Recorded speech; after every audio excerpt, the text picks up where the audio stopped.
dispute. It's property owner versus POA. HOA, I think, in that case. Right. Subdivision. Right.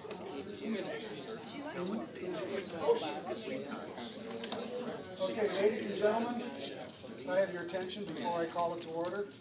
I think most of you have been to a work session before, but in case you haven't, or it's been a while, the work session is an opportunity for council to go through the agenda that they're going to talk about next Monday. Okay? No decisions are made.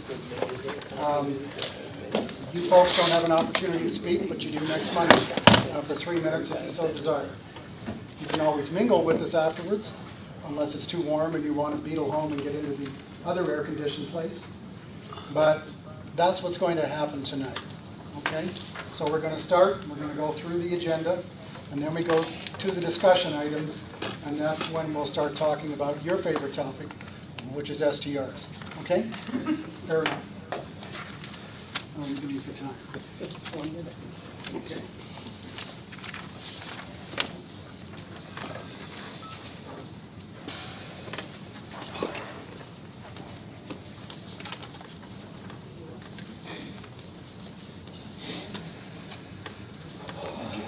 How are you, sir? Good. Feeling better? Yeah. Good to I go. never really felt bad. I mean, look. You've had the job, so that probably diminished the Matter of fact, a booster that morning. That's probably where you got Because I it. felt fine. I Not wasn't- from the booster, but just from being in the medical You know, I actually facility. called him and asked him. All right, good evening. I'll call to order the Monday, June the 18th work session for the City Council of the City of Bella Vista. We have a couple of pieces of old business. The first is amending Section 107-317 Access Management of the Code of Ordinances of the City of Bella Vista to provide clarification regarding access drive distance from intersections and for other purposes. This will be the third reading. I do know that Mr. Wilms, who's unable to join us this evening, was having some discussions with the planners, and he has said that he may have some changes in the future, but he would support moving forward with this on Monday for the third and final, and he's even suggesting an emergency clause. I don't know if an emergency clause is needed. Derek? So yeah, this is the same version that we had looked at during the first and the second reading, and we can talk more about that's the first I've seen about the suggestion for the emergency clause. We hadn't set it up like that initially, but it would not hurt staff, nor would it hurt the applicant community to push it along in a faster manner. This is removing a restriction that made it difficult for certain corner lots to have a legal driveway, so it just relieves sort of a layer of burden from those properties. So long as your driveway is not in the site triangle, makes it easier to achieve one of those driveways with a building permit. Okay, thank you. Any questions for Derek? It sounds like we probably should do an emergency clause. Go ahead. Okay. Alrighty. The next piece of old business is a resolution renaming Mold Lane to Mac Lane. This was tabled from the June meeting. In the June meeting, Councilmember Burke had asked the petitioners to contact the other property owners to see if they were okay with the name change, because they would have to go and change the address and names on all their pieces of ID and everything else. And so Taylor was working on that one, and she came back to all of us today and said, everybody has said yes, they have no objection. So I think we can move forward with this one as well. I think there was one other existing resident, some of the other property owners were not local, but there was one other home on that road. That was the one really I was most concerned about, to make sure we had them thumbs up that they were good for the name change. But you can't single them out, you have to do all the other parcels. Okay, fair enough. So we've heard From all of them. approval from all of them. That's right. Anything you want to add, Taylor? No, just we got property owners approval and renters approval, so. Okay. Good to go. Any questions for Taylor? Okay, we'll move to new business. The first is a resolution amending the 2022 city budget to appropriate $177,622 in revenue from the state full-time law enforcement officers Salary Stipend Act of 2022 to the police department to fund a one-time $5,000 stipend for all police department full-time law enforcement officers. We have talked about this before.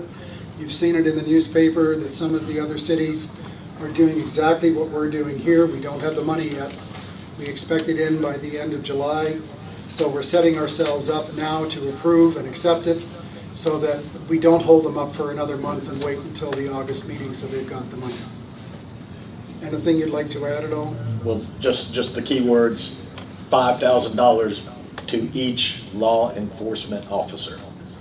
Yes, there is a sliding scale, Chief, for those that have been in for so many months. Is it a full 5? No, everybody, there's, if you qualify, it's 5,000 period. Okay. But there's some, you have to have been so long and things like that, and by a certain date. So there'll be this first group of folks that will get the 5,000. There's, if we hire them on and they're in the academy by a certain time this year, I can't remember the exact time, those folks will get 5,000 later on down the road as well. Okay. Now, when we say 5,000, they'll get 5,000, but not 5,000 in their pockets because they have to pay the regular taxes and stuff. So that's going to come out as well. But every law enforcement agency across the state is participating in this. Yes. The grant was made at the state level by the governor. Yeah, the government and approved by for the all law legislature. enforcement officers within the state of Arkansas. Awesome. Bravo. Any questions? No dispatchers involved, just officers. Not the dispatchers, right? This state money was just for. Want to hire me reactively? Sorry? Want to hire me retroactively? We can do it. I got the time, you know. Okay, thanks, Chief. Move on to the next resolution in new business, authorizing the mayor and city clerk to enter into a contract with Howard Technology Solutions through a state procurement contract in an amount not to exceed $270,000 for the purchase of audio visual equipment excuse me, for the new public safety building, and amending the 2022 city budget to appropriate $270,000 from otherwise unappropriated and undesignated financial reserves to the capital budget for the project. I'm pleased to tell you that we are going to change the wording. We do not have to appropriate from the budget. Finance Director Hall and Chief sat down with Nabholz and they went through each single line on the budget, and then we compared it to the prepaid issue costs, and there was a $330,000 double count. So we have the money to cover this, so we don't have to appropriate for the 270, so the wording will change for the meeting on Monday. The funding comes from the bond. From the in Mayor bond, Christie, yes. correct. So this is audiovisual. We have worked with Howard in the past. They did the digital signs over at the library, for example.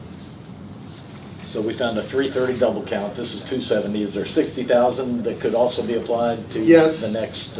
Well, there's one big unknown, and that is how much is AT&T going to charge us to move everything over to the new building, and they refuse to give us a quote. So we're trying to save all the little stuff that's left over, and hopefully that's going to cover it. I'm estimating probably 20 to 30,000. So but that's the one missing piece, except for another one that we're going to talk about in a second. Was that not intended originally? Was it not part of the plan to have, in this case, AV equipment? Yeah. So the original IT budget was around 300,000, but the cost began escalating very, very quickly. And so to try and control those costs, Chief actually took out 2 dispatch consoles, so reduced it from 5 to 3, and we can put the other 2 in at a later time. And it's covering not only the 3 dispatch, but the 300,000 went towards the wireless AP, which are access points. the AC battery charge backup, and the radio tower. And all those prices just escalated through the roof as we went through it.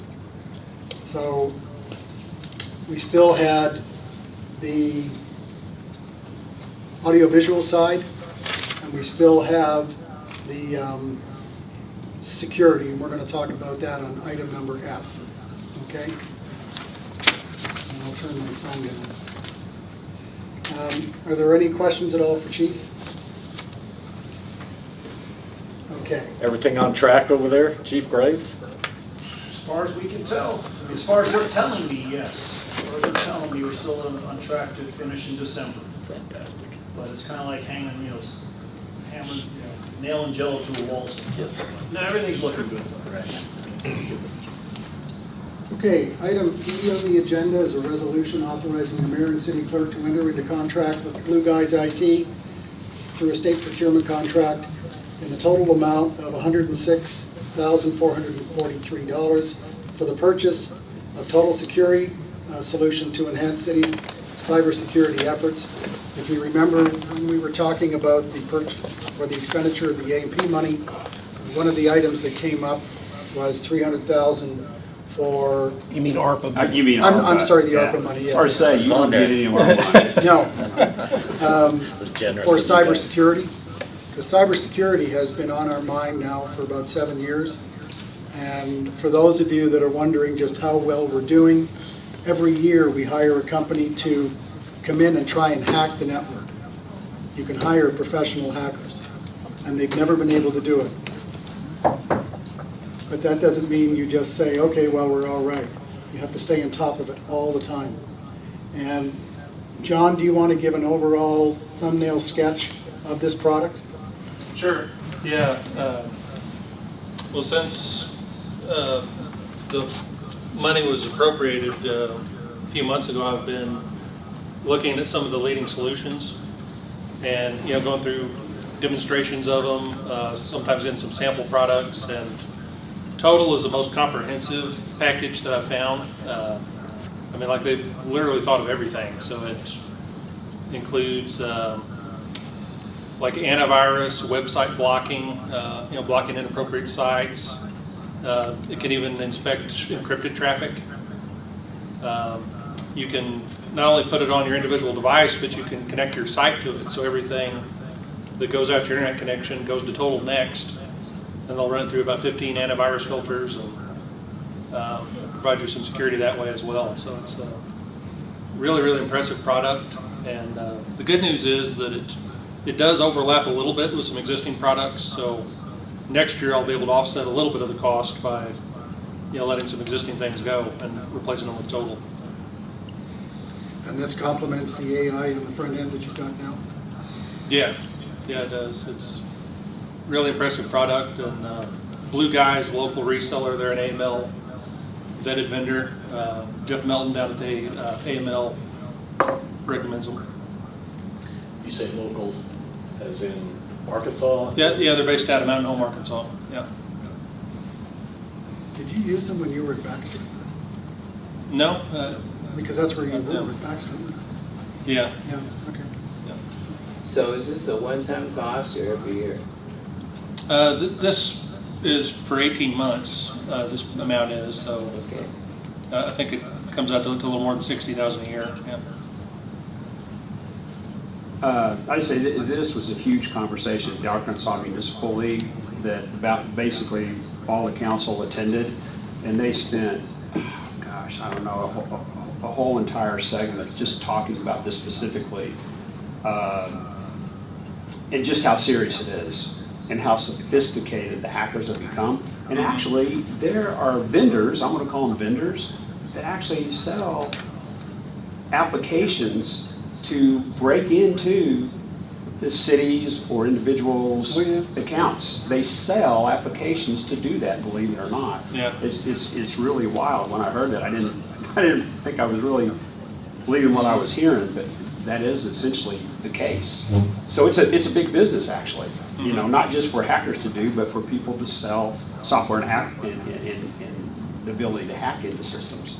So anyway, it's a big thing. The dark web. Pardon me? The dark web. The dark web, yeah. So, Any other questions or comments for John? So this comes out of ARP, this is from ARP as Well, opposed to you from remember our we changed original it, budget? so all the ARPA money is now going to pay for the police and fire. Yeah, So we only have to do one report, and we don't have to worry about the deadlines in the future. And then the savings will equate to the 5.9 that we're getting from ARP, and then we can put that money towards projects such as this, so it's technically out of budget. Correct. General reserve. Yeah. or the general fund, yes. Right. Anything else? Okay. And the last piece is an ordinance. That's waiving the requirements of formal competitive bidding and authorizing a contract with Bulldog Security LLC in an amount not to exceed $180,000 for the purchase of access control equipment for the new public safety building, and amending the 2022 city budget to appropriate $180,000 in otherwise unappropriated and undesignated funds to the capital project or budget for this project. Staff is requesting third and final.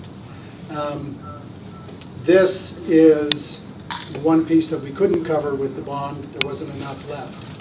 So we're, as I mentioned before, we're going to keep the small residuals, and there is still a few contingencies, but Nabholz doesn't want to release them yet because we don't know what's coming down the pipe. So we're asking your approval to fund the entire 180. So this is for fobs, cameras. To put it into context, we had one vendor actually quote $400,000 for the same thing, also including all sorts of bells and whistles that we didn't need. Bulldog is a local company, and we've used them before for the street building and the fire stations. So we have experience with them. Any questions for Chief on this? Mayor Christie, maybe one more from a finance angle, and that is, you mentioned finding the double count of 330K. We've spoken for 270 of that. Could we draw this 180 down by the other 60? I'd prefer not to. What would we The hold that reason 60 being, for? this is easily identified when they're doing an audit.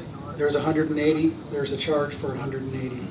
If we start taking a little bit and putting it over here, it becomes complicated. Plus, I want to make sure that we're protecting what we do have in the bond, because that AT&T move troubles me, and the very fact that they won't quote. And then if Nabholz finds something else, and the owner's contingency, for example, which it's a 200,000, Chief? The owners, no, that's the builder contingency. Oh, that's the builder? The owners, we're already down, we've already taken a hit on the owner contingency. So there are various contingencies. Do you remember that sheet that we looked at? Okay. Multiple contingencies. Right. And they're feeling the pinch too, because even though all the sub-trades were locked in a long time ago in pricing, there are still other prices that are coming in and zinging and hitting them. So I just want to make sure that we've got enough, because I don't want to come back to the well another time. What would be the status of that, whatever, so we're sitting with about $60,000 that we think's available. We'll have to factor in the AT&T migration costs, which could be some portion of that. What would be the status of the balance of that $60,000? It goes back to pay the bond. Okay. It just doesn't get spent? It doesn't get spent, but it goes back to pay the bond. Okay. Anybody else? Okay, that's the end of our agenda. Now we get into the discussion items. The discussion items, folks, are not normally, well, they are not discussed at a regular council meeting, but this gives us a chance now to talk about other things that isn't necessarily on the agenda, okay? So the first one is Mr. Snow, A&P Commission financial statement. Do we have a financial statement? yes, we do. Where would that be? Well, we present it at every Advertising Promotion Commission meeting. We don't currently have it posted publicly. We talked about that. We're doing a website redesign, and we have talked about it, posting it on our website. But during this design, we're going to put a placeholder in there and put it on the website. So anybody that's interested, we have an Advertising Promotion Commission meeting this coming Thursday at 2:30. Brandon Kelly and I, president of Velo Media, who we hired to help us manage our AMP, and also they do a lot of marketing and different things like that for us. We went through financials this morning, just like we do before every single meeting with the fine-tooth comb, talked about them, make sure everything's in alignment, but anyone that wants a financial statement from the AMP Commission can contact me or contact them, and we'll be more than happy to provide it. So it would be probably through June 30, right? This Thursday? Yeah, this morning, yeah, it actually is through June. Yeah. Yeah, it is, yeah. So I was just trying to think if we were all the way there yet, at our collections, but we do. Yeah. Yeah. So, maybe you can tell us, what is the income from the 1% restaurant tax today? Geez, off the top of my head. John, our income is what, it's over 200,000 now, annually. I looked at this before our last council meeting, because I was trying to figure out what the gross receipts were for rentals or for any kind of lodging. So multiplying I guess I was using the budget for the full year budget. So I came out with revenues for restaurant of 19.9 million. I remember that. Just for restaurant. Yeah, and that's 1%. So that'd be 190,000. Yeah, that, so okay. divide that by 100 and you'll see what, and the revenues for the rentals was 5.7 million, That's 2%, isn't it? and that's 2%. It's 2%. Yeah. So you can divide that by 50. I But hate we're to not- quote a number because then people will hold me to it. We looked Yeah. at it this morning, I'm sorry, but we started out initially right around 180,000, right? We knew that our revenue was going to be relatively low. That was gonna be the annual revenue? Right, but we're well over 200,000 now. We're approaching 300,000 actually. We're around 280, I want to say.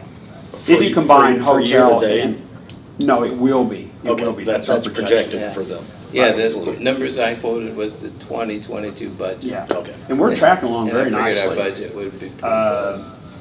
I just, we received a contract from VRBO. So Airbnb, they actually collect all the taxes for their short-term rental properties that are listed and then booked on their site. And I guess that would be city sales tax, that would be county if applicable, it would be AMP taxes. VRBO sent us a contract a couple of months ago, and I read through, and there were a couple things I wasn't comfortable with. Now, actually, I'm going to be the one signing it, right? So we sent it to our legal rep, and he went through it, and we asked for a couple of changes from VRBO, which they agreed to do, so now we're waiting to get the contract back from them. And as soon as I get that, I will sign that, submit that. So our two major booking sites will now be collecting the taxes for us. So we should be seeing an increase in our short-term rental revenue. And our short-term rental revenue has actually increased very nicely, especially over the last couple of years. So we're seeing, I know, a lot better compliance, what the additional is going to be. I mean, we could only venture to guess. And that would just be, sophisticated, wild guess right So at this you point. said you budgeted 5 million, 5+ million for, I just looked at the budget and I extrapolated what the revenue would be. And the revenue, if the budget's correct, it's probably low, if I was guessing. For 2022, it'd be 5.7 million. No, what that means So you could is, divide by 50 and see what we got. that means our short-term rental businesses do an annual Gross. business of $5.5 Yeah. million total Yeah, from gross. Yeah. their booking receipts, Okay. is what that means. Our revenue that we collect It's from our 2% of 1% that. and 2% Yeah. is, plus I'm gonna say it's about 280,000 right now, annually. so, okay, that answers the question. Short-term rentals then are generating about something over $5 million in revenue. In revenue for the short-term rental owners, And Yeah. restaurants are generating, about 18 or 19 million. To put that into perspective, on a recent study done through the tracking of credit cards, I'm trying to remember the company that did it. we lose about 34 million in restaurant sales by Bella Vistans going elsewhere, which means we need more restaurants. And we've known that for a long time. The problem is we have one family that owns all the flat land. We can't seem to make up the ground. But, so I'm not surprised the number is. Yeah, and you know, so again, this will all be talked about at the A&P Commission, but we just initiated a local restaurant campaign in May, and our revenue for May and June from the 2%, I'm sorry, the 1% is actually bumped up our revenue significantly, it looks like, you know, year over year, you know, from last year. So it looks like we've had really nice results from that. So. Okay, so A&P stands for Advertising and Promotion. It's a commission that was set up by council a number of years ago. 5 years ago. 5 years ago. And it is governed by a separate state statute.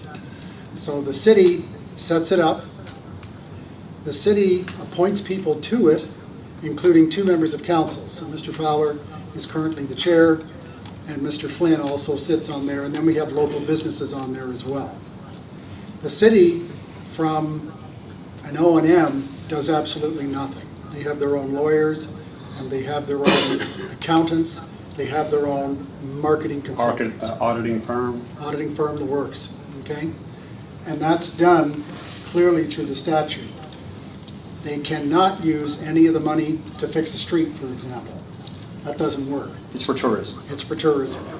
And that's to get people to come here, enjoy what we've got, hopefully spend some money, and tell their friends to come here as well.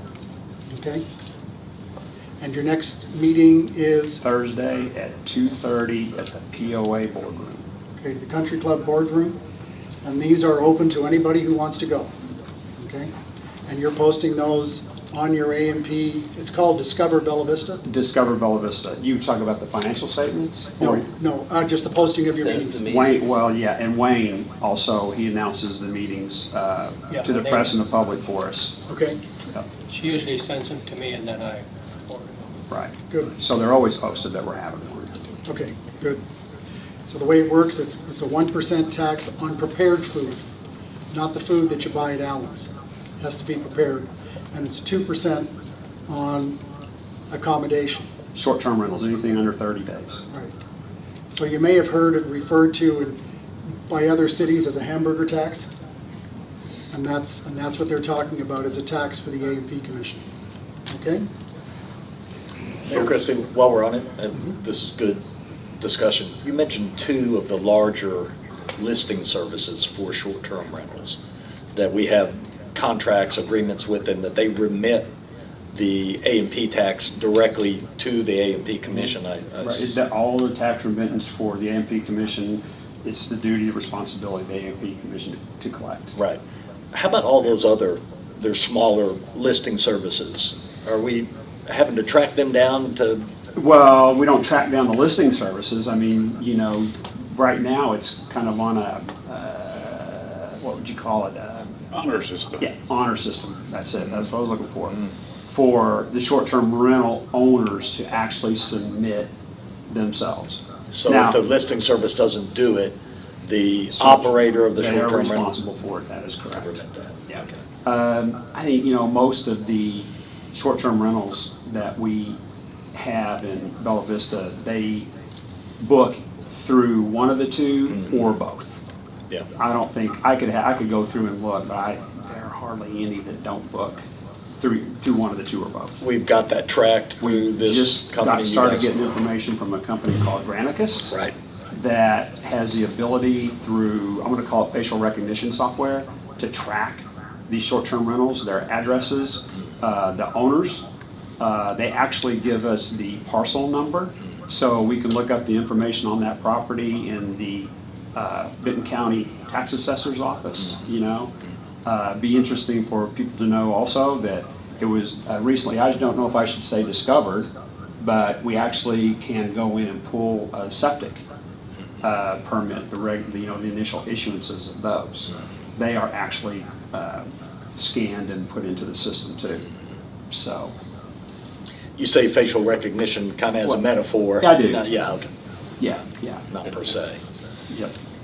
So- Let somebody get it. So would it be possible for us as a council to get a monthly financial from the A&P Commission as to what the numbers are? I mean, as far as, You mean like have it put it in your box or email it to you? I could send it to Wayne and have him send it out. It's important to note that they don't answer to the council, so, I mean, they can, it's public information, you can ask for it at any time, they have to give it to you, just like any other FOIable document. So, I mean, just as a matter of course, if they just want to provide that, so you just have information, they can certainly do that. I don't think you could make them. Or if you want it, I mean, we have a Yes, maybe website you could. and it's going to be posted on there, so you could go in and source it yourself. but, I mean, the numbers that you just given us, like, the restaurants have done 19 million in gross revenue, as well as the short-term rental was 5 million. I think that would be interesting information to know on a regular basis. You know what, I can't tell you when, but in past meetings, I know I mentioned it before. So, but I mean, to provide a A&P commission like report or overview, you know, for every city council meeting every month, that'd be maybe a little bit of a stretch, but you No, know, but it if you want to sounds like- keep up with the numbers, we can provide that. And your intent is to post a financial statement monthly on the A&P site as soon as this website gets. Yeah, that would be the Yes, easiest renovate. way, then you wouldn't have to send it around or anything. So, I'm gonna let you finish, I mean, if you're, anything else on the and commission financial? No, I think it wasn't an intent to require it. I was simply I didn't take it that way. a I'm just request. like, I mean, Yeah. if we could get that. Yep, you can. Anybody can. So, I mean, it's never been a secret. We talk about it every single meeting, right? Yes. Okay, the next thing, Jerry, is that good? Yep. Okay. The last discussion item is short-term rentals. Doug, unfortunately, you were ill for last month's meeting, and so council decided to table the ordinance that you had put together until the October meeting. And I know that you wanted some time this evening just to talk to council about that, since this is your first time back since being ill. Yeah, so I tell you what, my plan is at the city council meeting next Monday, I'm sure there'll be some public comment because I wasn't there. Just FYI, because I heard a couple people bring it up in public comment, would I be able to see or view the comments that they made? The answer to that is yes, I did. I watched all hour and 30 minutes of it and made notes and I wrote the names down, and so I saw the whole thing. So I'm sure we're going to hear some public comment about short-term rentals at the next meeting. At that time, I'm going to take a little time because I know there will be more people watching in than there probably will be this week. But so I'll make some comments or give a little bit of an overview now, but I may be a little bit more extensive next week. Okay, because of Granicus, I also have the ability of rolling up some data, some really interesting information that we didn't have in the past, although I'm going to give a little now. So, as it's already been mentioned, I'm chair of the A&P Commission, and so let me talk about the SDR ordinance. Why? Okay. I'm chair of the A&P Commission. We promote tourism, we promote restaurants, and we promote short-term rentals. Personally, I have no issue with short-term rentals. In one way, shape, form, or another, they've been a part of Bella Vista since the beginning, and that's recognized.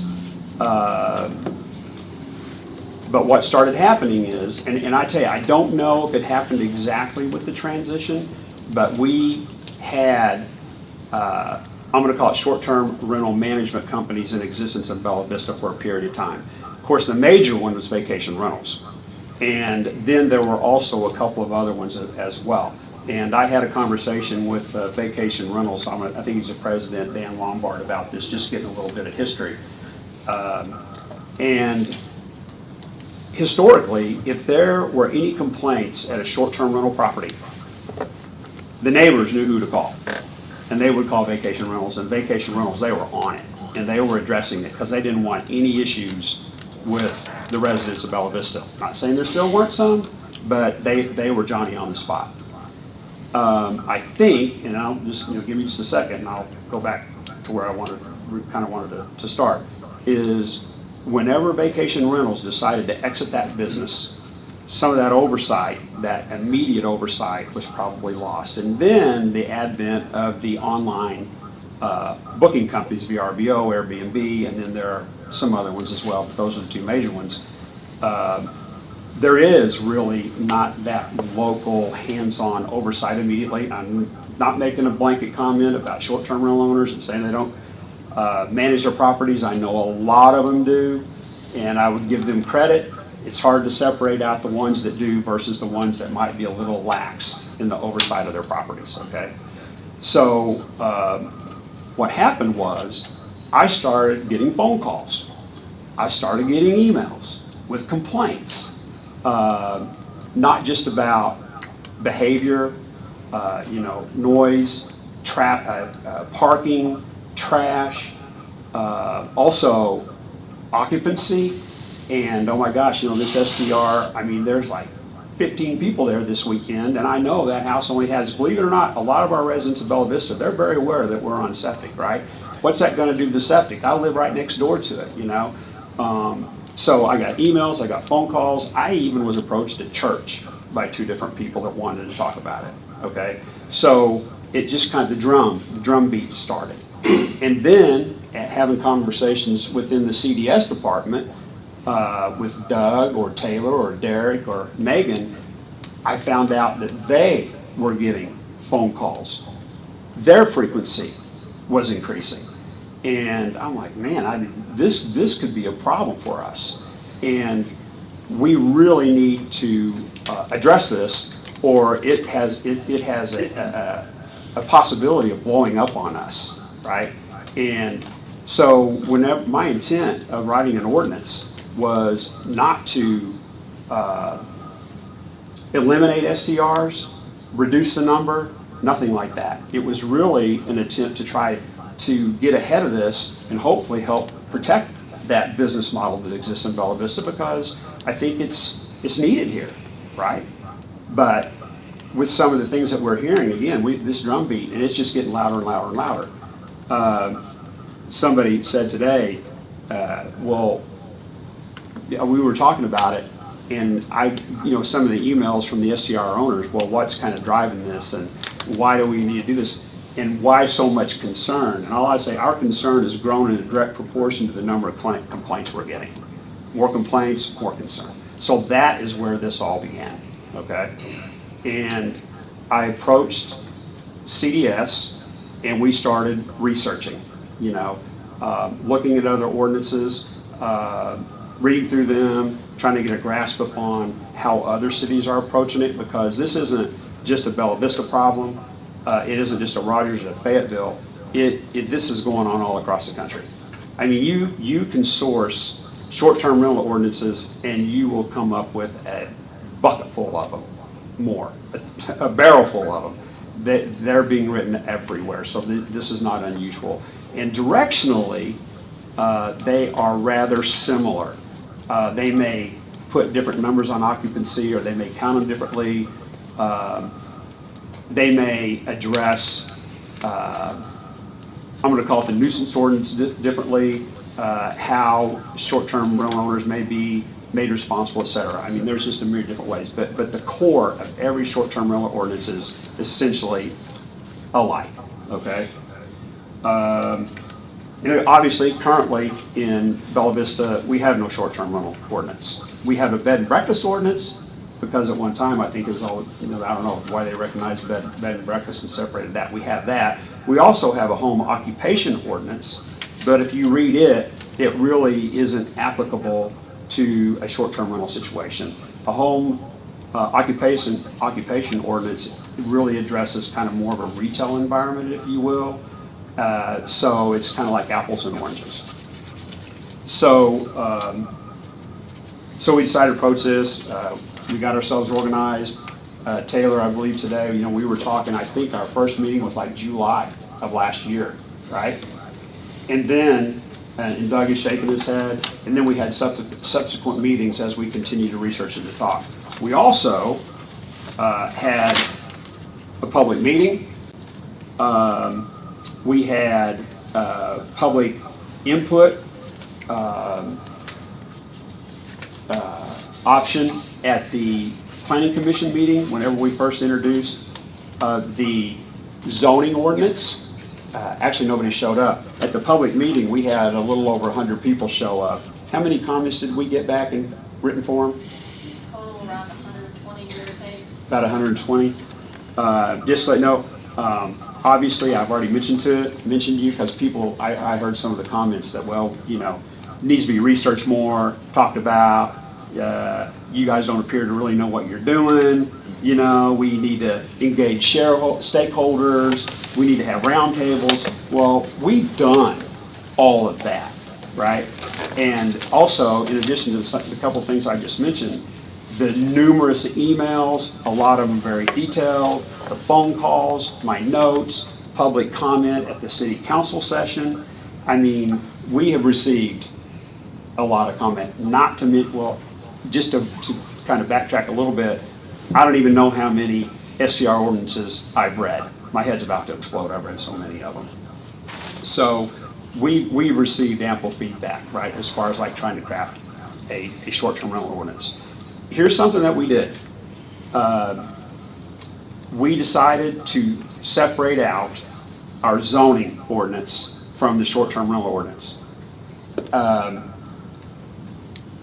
Our zoning ordinance, what will happen is, and I heard a gentleman make a statement in public comment that we shouldn't, I don't know exactly what he said, but we shouldn't make it a conditional use, or it's going to be a conditional use permit, which would require a public meeting before the Planning Commission for every single individual STR. It's like, well, that'd be very laborious. They already exist anyway. Kind of like a, what do you call it whenever you enact an ordinance, which you already have it existing? It'd be Well, a lot of them might be grandfathered. The existing ones may have been. Non-conforming. Oh, pre-existing non-conforming. Pre-existing use. non-conforming use. Kind of look at it like in that manner. This ordinance is actually written to make short-term rentals an authorized use in R1, R2, R3, C1, C2, C3. The only two zoning districts that would require conditional use would be conservation district and agricultural, and that's it. So heard a lot of people like they have concerns, like we're trying to make short-term rentals go away. No, we're not. We're going to make them an accepted use right out of the gate. So that's not the issue, right? The issue is noise, it's trash, it's parking, it's occupancy. I would like to say, let me do this. So this is a good time to do this. Currently, we have, through Granicus, identified through Granicus, 435 short-term rentals. The first count we got that Granicus gave us was 366. The last count was 411. Now it's 435, okay? There's another company that contacted our Community Development Services office, was it today or yesterday? Last week, and they said they had a count of 470. So there's a little discrepancy there. We're going to address that. We don't know what we'll find out, but we're going to address it with Granicus to see what their feedback is. Well, if you listen to the public comment during the city council meeting, as short-term rental owners got up to speak, there were a lot of them, I was kind of surprised, that talked about, well, we've got this one, but we also have this many investment properties here in Bella Vista, and the indication was they're planning on turning all those into short-term rentals as well, right? So, I don't know. I don't know, that's probably concerning to some people. I don't know whether to be concerned or not concerned. So, 435. Right now, there are a lot of short-term rentals. Whenever we get this data, we know how many bedrooms are advertised in their listing, and we know the occupancy numbers that are advertised in their listing. many of the, well, so when you look at a bedroom, typically, I guess the number would be occupancy of 2 per bedroom. Is that like in the International Fire Code, right?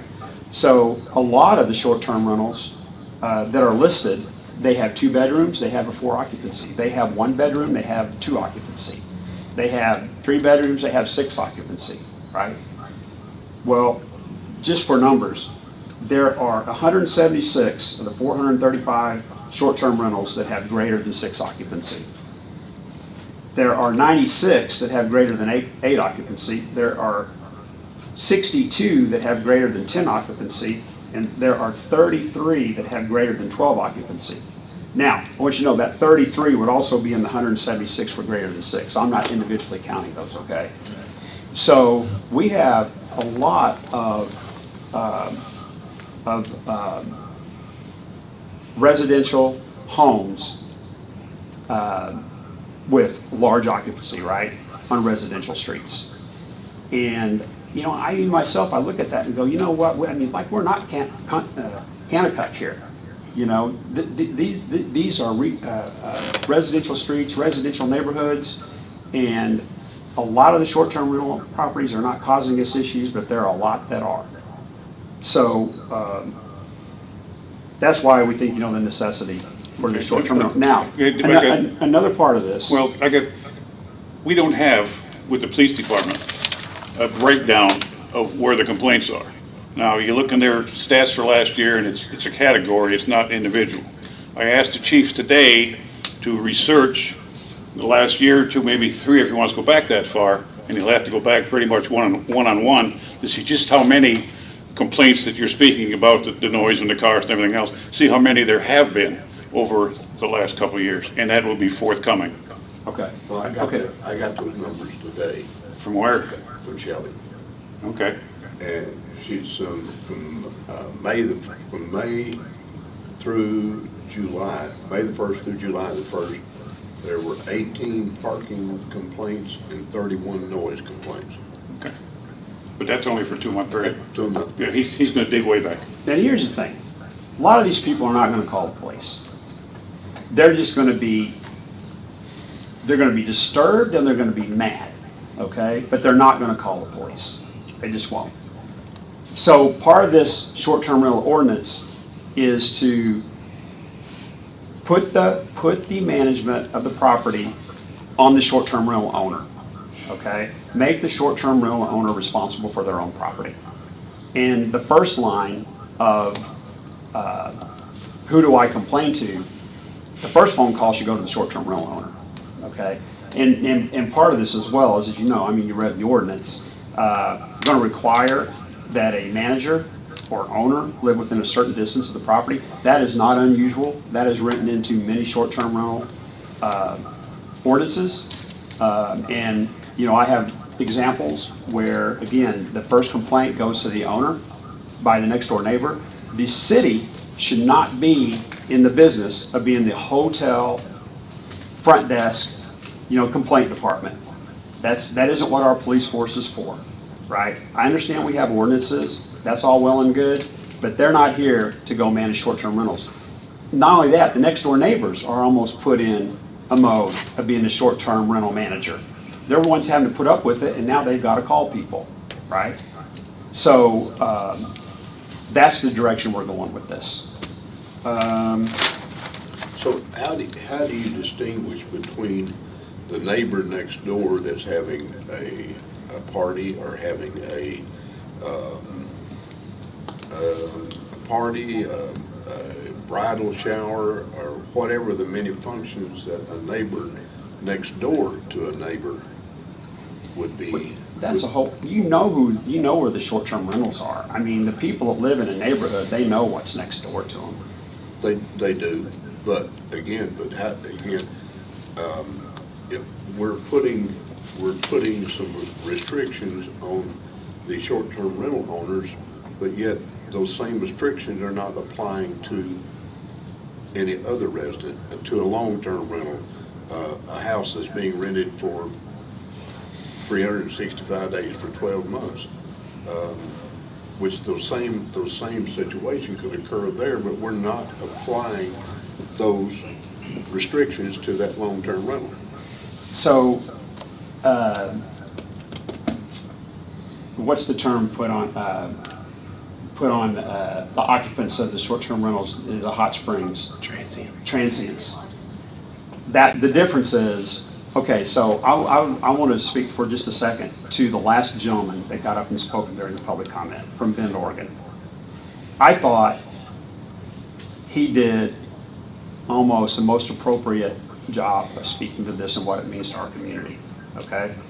He put the conversation into two buckets. The first one I don't really remember that well. I think it's, you know, it's good for revenue in Bella Vista, it's good for sales taxes and goes in our general coffers, et cetera.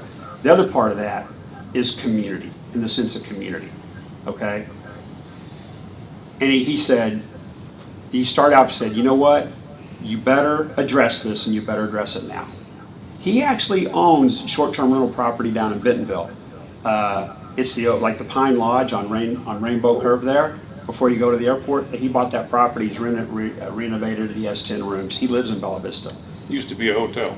Yeah, it did, yep. And I love their sign out there, Pine Motel, I think is what it says. So sense of community. He said, first of all, you better get on this now, because what will happen is, and he said it's coming, you're going to get overrun with short-term rentals. He said, you're not going to know your neighbor. He said it's going to be a different group of people every weekend. You're not going to want to leave your garage door open. You're not going to want to walk up and down your street. You're not going to have neighbors to visit with. You know, it's going to be different people every week. Versus, Jerry, what you just addressed, if you're a permanent resident, you might have a party. You might have a Super Bowl thing. It's going to be on one weekend. This is a different party every weekend. Okay, there's different people every weekend. And that's the difference.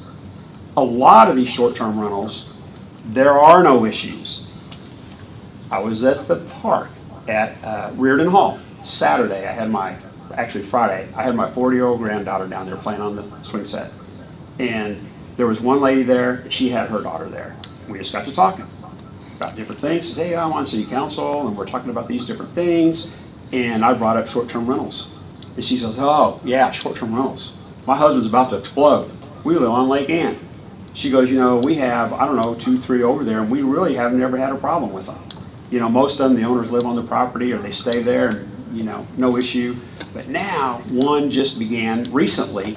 It's a party every weekend. She said, my husband, if you knew him, he goes, he's totally like anti-government. He just doesn't like any controls or anything.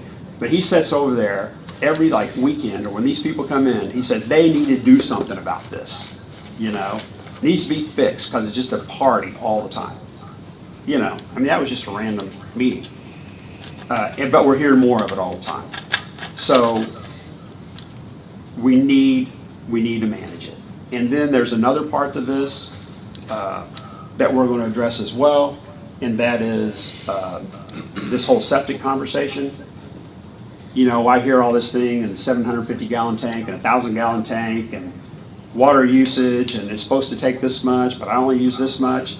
And the validity of that, I can't really speak to it. I am not versed in that well enough to speak to it. I will tell you that it is an issue with our local health department here, big time. Septic systems are in Bella Vista, and that's something else that we need to have a conversation about, probably separately. But while we're addressing this, we're addressing occupancy. The number of people that come in these properties every weekend, it's an issue. It definitely can be an issue, for sure. I pulled some of the septic permits on some of these properties that allow 14 people on a weekend. One of them has a septic build. It was done in 1976. It has 2 lateral lines. That's it, 2, 30 feet long, out the back of the house. And your occupancy limit is 14. You know, I mean, what could go wrong, right? You know, before I go on any farther, Taylor, what were you saying today about land use in Bella Vista as far as addressing short-term rentals? I was just noting that this is not, and you've already kind of touched on it, that STRs are not a Bella Vista specific issue that we're experiencing. It's happening nationwide. Planners, local urban city planners are experiencing this because it's new land use that is really, you know, it's a booming new use that's happening. It's a really popular business that's happening everywhere. So it's like cities everywhere, city planning offices everywhere are all struggling on how to react to this new land use because it does not exist in most land use and zoning codes because it's a new use, and everyone is now reacting on how to address this new land use is all basically what I was saying. Okay. We talked about, thank you, Taylor. Yeah. We were talking about the septic situation today. A couple things, and I'm going to let this go. And anybody can make any comment that they want, okay?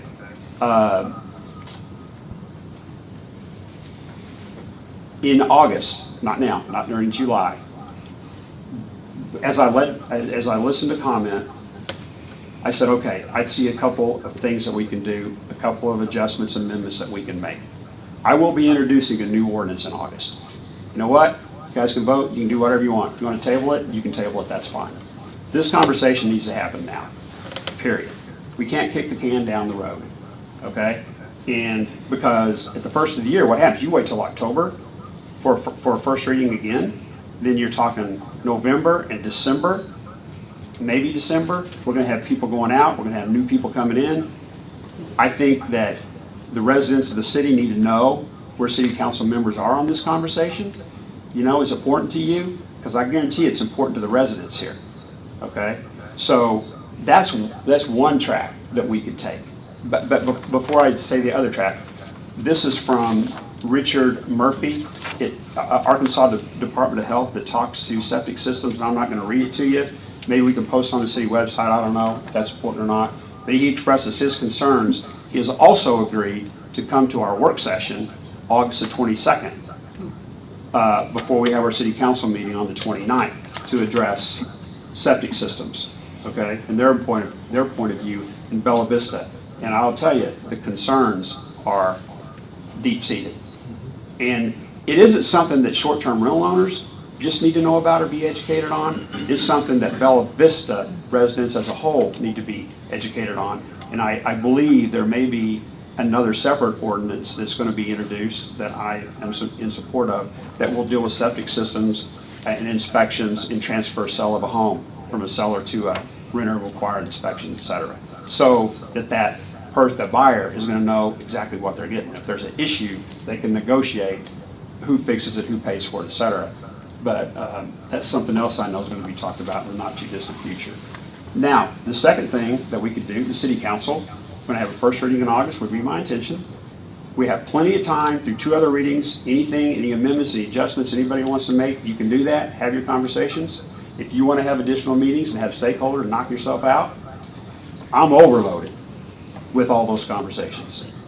The second tack that we could take is we would have to, Jason, if we introduce an ordinance, the city council would, what's the terminology? Refer? Yeah. Well, what you could do is, if the council would have to approve the ordinance, but you can refer ordinances to the people for a vote. So if there's a desire, you could pass the ordinance, but if you want people to weigh in, maybe you're concerned about, you know, what is the feeling out there, you can put it on the ballot and let people vote it up or down, and if people vote it up, they pass it. If they vote it down, it doesn't become law. Of course, there are all sorts of timing issues and when that election could take place, and I know we've got an election coming up in November, and I can't in any way tell you that something could be put on that ballot at this point because we haven't even started down this road yet, and given the timing, I just don't see how that could possibly happen. But you always have the right to refer an ordinance to the people for a vote. So if you feel like you really need, that's the ultimate input. Well, at the last council meeting, I think what I understood from the short-term rental owners, the majority of the local property owners maintain their properties. They maintain control of their properties. I heard several of them say they don't allow parties. They're not allowed. If such is occurring, they're out. And I think they were all, most everyone that I heard, they were in support of an ordinance of some type. But I think the majority felt that what was being presented was excessive in the amount of control that it was presenting. I feel that way, Jerry. I think we need to do something as a city council to address short-term rentals. We are going to regulate short-term rentals. We need to protect our existing residents and protect our community. However, I think the amendment that's been put forth is flawed in the sense that it has a lot of bureaucracy, things that I think are very difficult to enforce. The septic is a concern. It's a concern not only for short-term rentals, but for long-term rentals, for homeowners. So we have that across the board. To try to apply a particular governance of that to only short-term rental owners, I think is going to be very difficult to enforce. So I'm keen to adjust what we have, what's been proposed. I want to see it streamlined and simplified. I want to regulate short-term rentals. I want to know who the short-term rentals owners are. We want to be able to contact them in case they do have nuisance properties. I think the attempt to manage occupancy, I'm trying to think of somebody sitting in the city office and going through all the marketing listings and trying to figure out, okay, this one says they can handle up to 10. Now I need to go check their septic capacity. I need to compare those, and if the one is greater than the other, I need to contact them or send them a letter and notify them that they need to adjust their marketing. Then I need to go back in 30 days and check it again. It seems like we would need an army of people. We're talking about, in the proposed amendment, we're talking about what appears to be, at this point, 435 safe health and safety inspections. I don't understand how we can take on 400, 500 annual health and safety inspections a year without impacting considerably the cost of it. And it's not just the 10 minutes when you walk through the door. It's the trip out there. It's the recording of what you've got. It's the follow-up if there's somebody that has something that's not copacetic. All of that stuff is just really big government bureaucracy to me. I don't think it's enforceable, and therefore I don't think it hits the mark in protecting our communities. So I'd like to see it simplified and streamlined. I'm happy to work with the rest of the city council to achieve that. I got a tendency to agree with that, but as I said, it needs some regulation. We need to have some regulation, but to what extent? So, Right. I mean, like for instance, the number of occupants that you can have in the house because of the septic system. What about the house down the street that has a Thanksgiving gathering? That's one weekend. Sure. I understand that's one weekend, but still yet, I mean, we're talking about, I know, I've asked Jason about this, and we have, maybe I read a Supreme Court decision that would seem to indicate that a residence is still a residence. It's not a business. It's still a residence. Jerry, if you, can I, not, sorry to interrupt you, but No, that Supreme Court opinion has come up about 4 or 5 times. Right. It has no, it deals with short-term rentals. It deals with the application of a bill of assurance in another city. I understand. It has no impact on the city's authority to regulate that issue. This has to do with the subdivision. Those deal with basically the application of some private rules in, I don't know what city that, or what area that occurred in. But doesn't the But it really is not applicable to our situation. But doesn't the Supreme Court opinion, even though it may be in another decision? Yeah, but the law itself doesn't apply to this. Yeah, of course, Arkansas Supreme Court opinions apply, but that's a whole different area of law. That doesn't speak to the city's authority to regulate it. No, but what it said was, if I understood correctly, and tell me I'm wrong here, what it said was that a residence, whether it's being rented for short-term or long-term, is still a residence. They were applying a private set of rules to come to that conclusion. It has no applicability. We're setting a definition for short-term rentals in this draft that you have. Okay. It sets a definition. So I don't know what they're talking about in terms of That was- definitions. here's It where doesn't that- apply. that was a I'll say it dispute. again, it doesn't apply. And that was a dispute between a POA and a property owner. Yes. And we're a city, and we want to do right by our citizens. So that's our objective. And I know you appreciate that too. I would see, in terms of septic, to back to your point of how do you just isolate on short-term rentals, how do we address it on the whole? Is there an easier way to do it and just say, if you're on septic, you can't have an occupancy in your home of more than 10 people, Could we say that about any residence? as far as I'm concerned? And that's probably how it If ought to we're be going to written. regulate septic, we ought to regulate septic. Regulate all of them. If this gentleman Listen. comes and tells us that we really have a big threat, I'm not sure that we do. I don't see septics failing left and right and people with their hair on fire. What happens if you abuse your septic system, any of us who have septic, if we abuse our septic system, it brings cost on us as the property owner. We're the ones accountable for it. You're going to have it pumped. You might have to have it repaired. You might have to ultimately lay more lateral lines. You might have to do any number of things if you abuse your septic system. But that's a personal responsibility that we all have as users of septic. I don't understand really trying to single out short-term rentals. And if we are going to do it, I don't understand the management of it, the overhead involved, the bureaucracy involved in doing it. I would just want to put a simple rule down that says, short-term rentals that are on septic have a maximum occupancy of 10. Get That's this, how they can you'll market have the it. ability to do that, okay? I'm going to introduce another ordinance next session in August. Then you'll have the ability to recommend any amendments that you want. And trust me, we have had all these conversations. It's not like we are void. Right. Not like we're stupid. I know a lot of people think we are, but trust me, we're not. A lot of thought, a lot of work. I spent more hours on this than I care to admit, along with the AMP Commission, right? It's a balance of my life, it seems like. Well, on those and- two and- key and- points, on the bureaucracy of kind of the Bureaucracy, proposal. listen. Yes, 400. Have you gone over to CDS, have you talked to these guys and talked to them about their ability to manage the inspections? Yeah, have you had any conversation with them at all? Yes, You I have? have, yeah. What did they tell you? They tell me they think they could do 400 Well, I'll be darned additional. about yeah. that. The people that do it tell you that they think they can do it. And I wonder, what are they doing? That they have time for 400 So, a part additional of inspections? this- But listen, let me make this point, finally. There's two parts in there.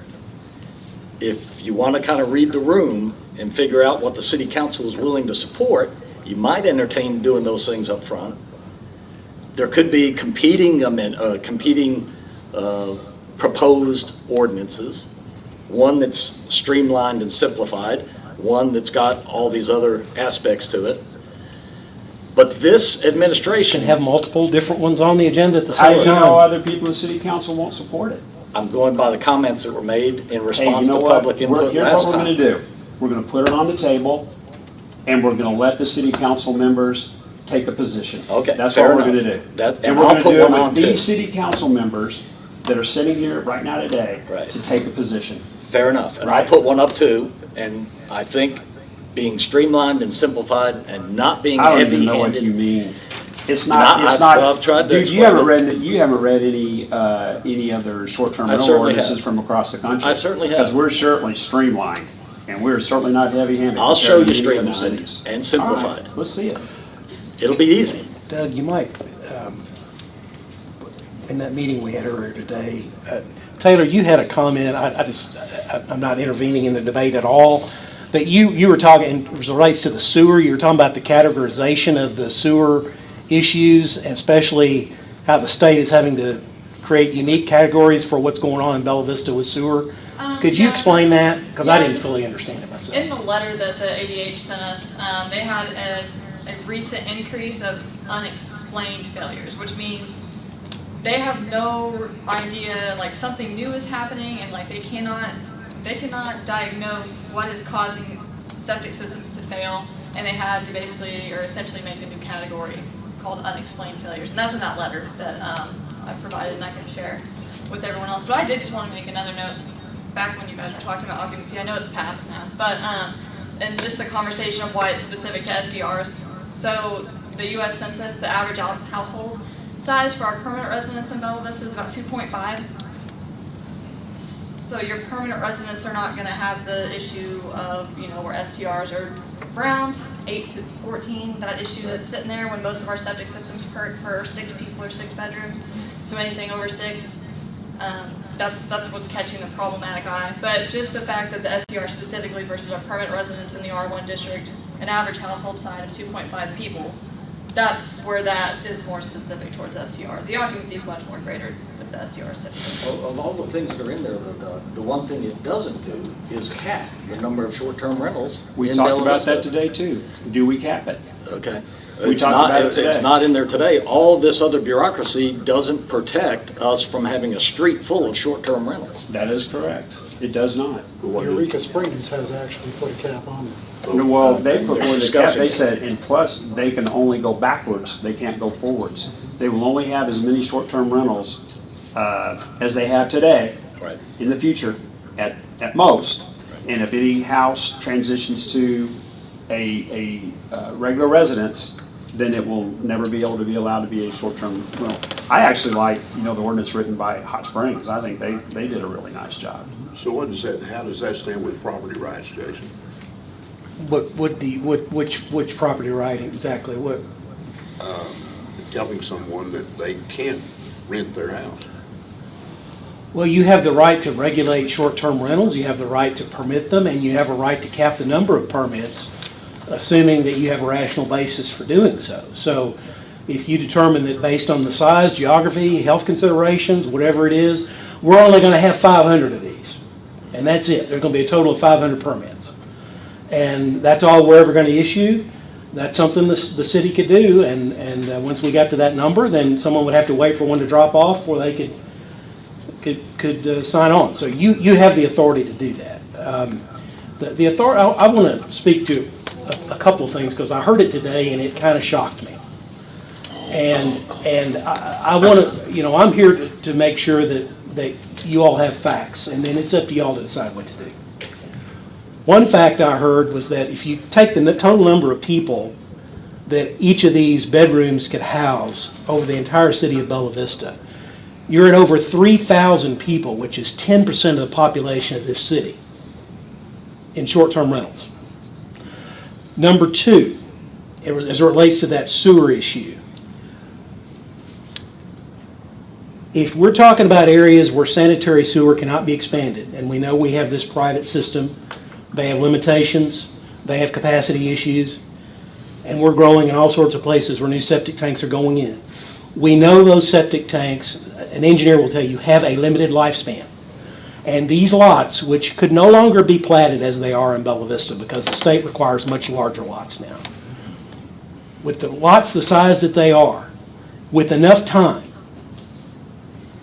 it is not a matter of if, it is a matter of when this city will face, not a problem, an absolute catastrophe.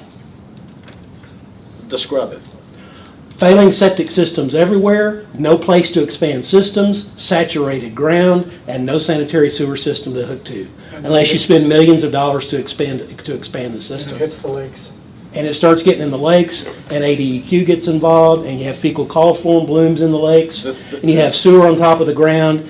And it may be, you know, I think it's further down the road. It could be in 10 years, it could be in 30 years. Right. But these lots are what they are, and they will be that way into perpetuity. And these septic tanks it's a combination of the perpetual nature of the size of the lot and the limited nature of the lifespan of a septic system. Jason, to be clear, what I hear you calling for is regulation of septic. I'm not calling for anything. Well, I just want to make sure you know the problem that's You're on the painting a horizon. picture, yeah. You're painting a picture that says this city council should be And the state does addressing regulate it. septic. And the state should be regulated as I'm well. not, I want to be very clear. I am not calling for any specific action. I am telling you, this is a problem, and you all need to decide the best way to deal with it. Okay, fair enough. Okay? If you feel quite sure that all septic systems may fail around the same time and create this catastrophe. I don't know, You described it. It's a catastrophe that you described. yeah, Then this city council should take action on septic. that's certainly a reasonable opinion. I believe that to be true. There are steps to do that, likewise. Okay. Councilman It doesn't need to be about short-term rentals, it needs to be about all septics. Councilman Williams and I have been working on the septic tank ordinance we're working on it, but we have not prepared to introduce it because of other things that are being introduced. I mean, Doug, But- we ought to move forward with something this city council can support, that we can implement now, regulating short-term rentals, so that we know who the owners are, how to contact them, so that if they have a nuisance property, that short-term rental owner I'm going can to be. introduce what I'm going to introduce, okay? Okay. That's it. I'm just, okay. You I can hear you, I go hear whatever you. direction you want to go, Steve. Okay, I will. Go, knock yourself out. Okay. I mean, you seem to have the answer, so I'm we address trying to a do very what's- straightforward. You sound like a spoiled brat. Let me make these, Okay. hang Whoa, on. whoa, whoa, whoa. That's enough. You do whatever Here's you what I want to can, do. here, let me, here, and this offer is open to, you all know this, I'm just gonna say it anyway. If any one of you want to adopt something that relates to this issue, it could be something to us totally different than what Doug has, supplemental to, an amendment to, I'll be happy to draft it, we'll work Okay. on it, we'll Fair make it work just as much as if we did this, didn't do that. You know, we'll draft it and get something that anybody would be satisfied to offer. Obviously, the will of the council will be to determine what to do. Well, Fair let me say this, the short-term rental owners are also residents of the city of Bella Vista. No, Not they're not. necessarily. No, Not necessarily. some of them are. Some, from A what- percentage of them, probably about 60 or 70% are, but the rest are not. Well, 60 or 70% is a pretty good number. I mean, no, I think it's probably going to be higher than that. I mean, the people that were here at the last council meeting, the majority of those people were Bella Vista residents, were they not? No, they were not.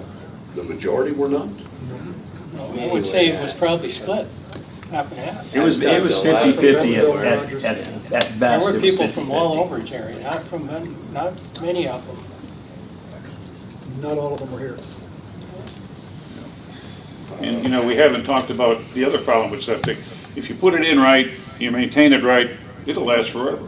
But you got the older ones who are leaking for sure, the metal ones, and where are they leaking? They're not coming out in the yard, they're going down in the ground.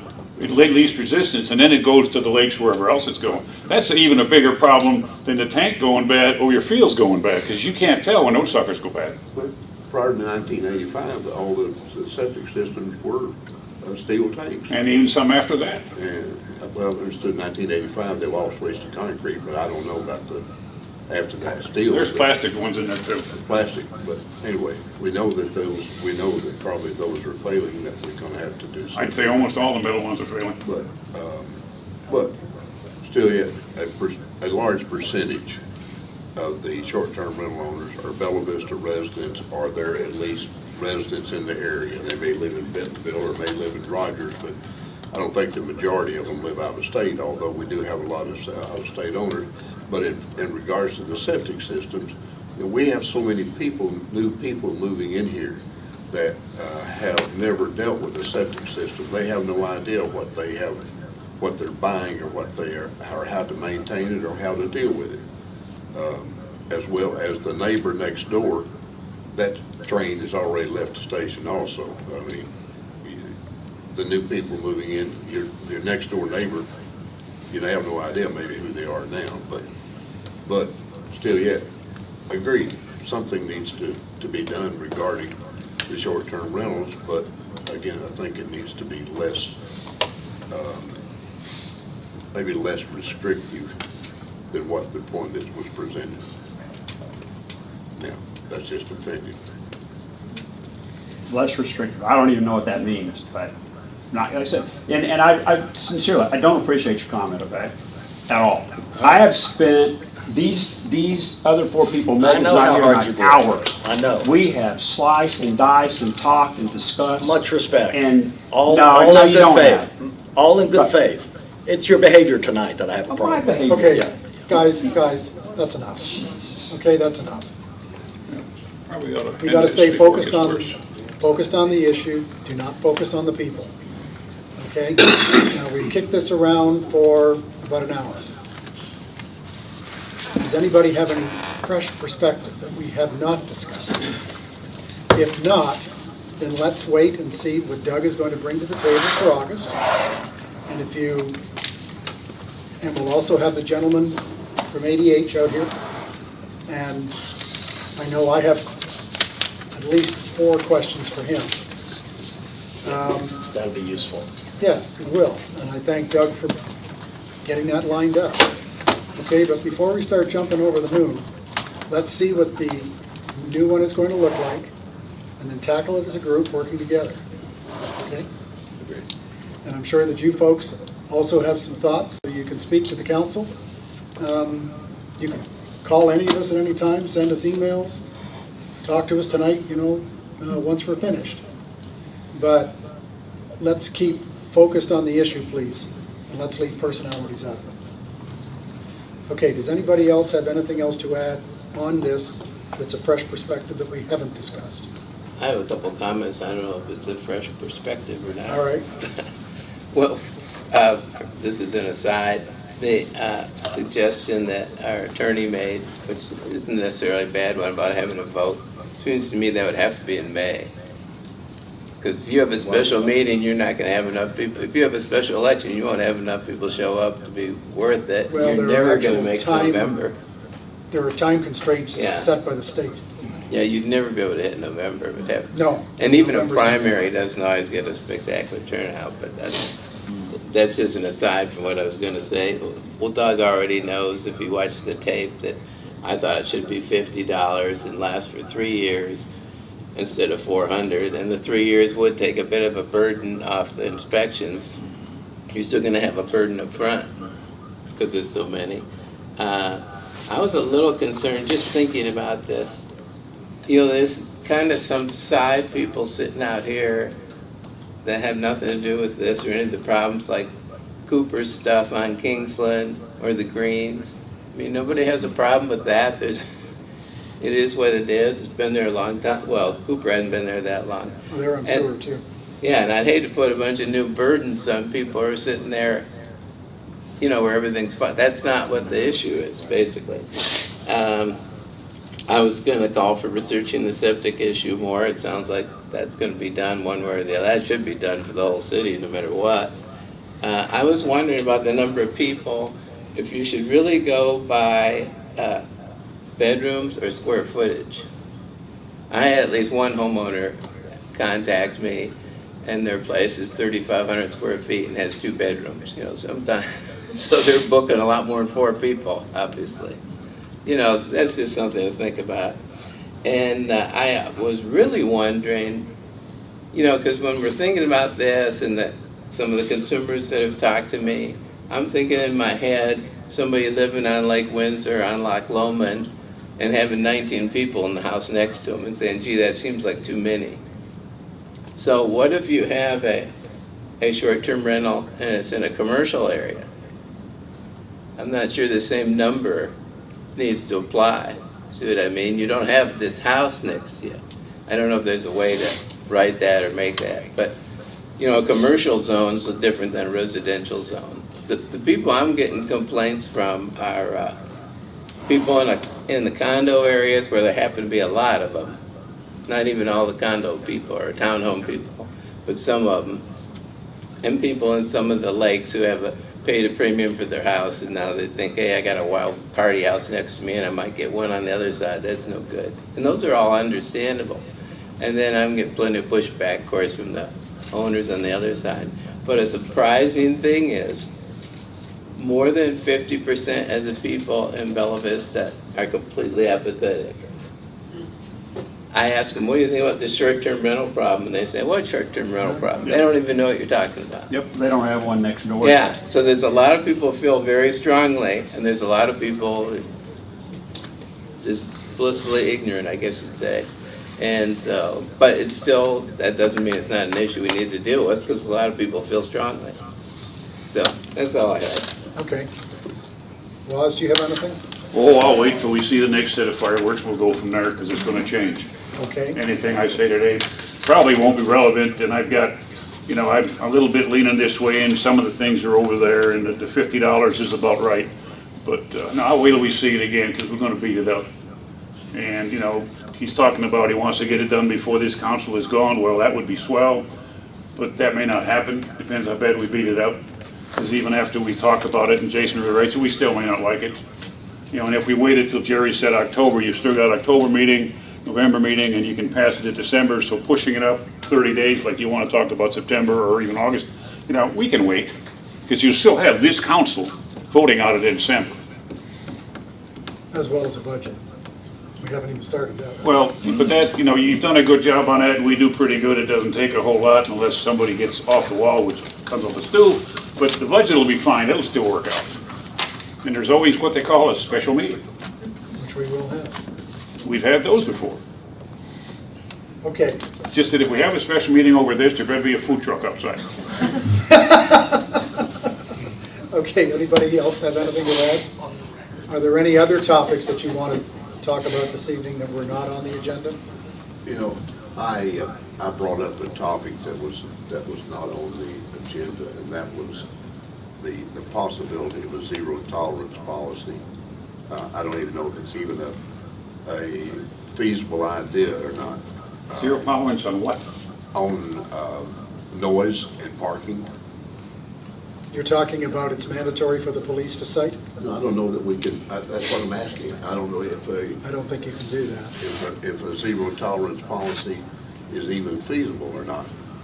Well, if you have to go back 3 times, yeah. But if, you know, you get to warn them at least once. Tell them you can't do that. And then if you get another call, well, hey, this is it. Then we come back a 3rd time, you're ours. Well, like a short-term rental, it's having they got a big party this week. Yeah. And the police department goes, they go back next week, it's a big party, but it's a different party. Different party, that's right. Different group. Right. And that's why we need to find out who the owner is. So if we keep getting complaints, we go back to the owner and say, hey, you either clean this up or we get your permit. Pretty simple. If you keep violating or let your people violate, no matter where you live or who's in charge of it, if you keep doing it every week, and we got to go, and I don't want the people to go next door and talk to them, that's stupid. But if we have to go every week because there's a problem with noise or parking or stuff on the road, whatever, if we got to do that a couple times, you lose your permit. Period. You get your ticket for screwing up, but you also lose your permit. So does the permit, in that particular case, Jason, does the permit have to go through the judicial process, or is it Well, simply? the draft that you have provides for penalties, so someone would have to be cited, they pay a fine, they'd be cited again, potential convict, pay a fine. On that 3rd offense, they pay a fine, the judge would revoke the license. And we don't have to give them 3 times. And that's your call to make, that's the way it's drafted currently. But you do have to provide some mechanism whereby a permit holder can have due process before a permit is revoked. So you can't just say, you know, we've come up here 2 times this weekend, I'm the police officer, I'm tearing your permit. We can't do that kind of thing. They have a right to do constitutional due process. In terms of, you know, there's a separation of powers between the legislative body and the executive body. And the mayor is in charge of the police department in terms of executing the law and enforcing the law through the police department, police chief. And so it's really, the mayor could give directions to the police department about his expectations on violations. The police chief can give his orders to the police department, but that's within their roles. That's really, you all can pass the law and say this is illegal, and then it becomes the executive's role to enforce it. One of the problems that a resident brought in our last regular session was the case where I think she was in a townhome condo, it really doesn't matter. And she was saying that when the guests check out of the condo or the unit next to her, that the cleanup crew comes that day and they bring the trash out to the street that day, regardless of what day of the week it might be, and then the animals get into it if it has to be out there for several days. If we just have a list of who the short-term rental operators are, and we can contact them, we can tell them, you can't do that. You can't put that trash out like that. You're going to have to figure out a better way to do it. We have an ordinance now that says. We do. You have to. We have a current ordinance that you can't put your trash out until After 6 PM, you have to bring it in by the same time the next day, so you can put it out after work and then And When you that come is home the work point. the next Yeah, day, we you don't pull it need a in. new one, we just need to be able to reach these people and tell them, you got, your cleaning crew is not doing right by city ordinances, and they need to abide by city ordinances like everybody else. Okay, anything else? Motion to adjourn? you don't need We don't need the motion. I know, but I just do we that, are we'll adjourned. move it right along. Just move it along. We're there. There you go, otherwise we'd be here for another hour.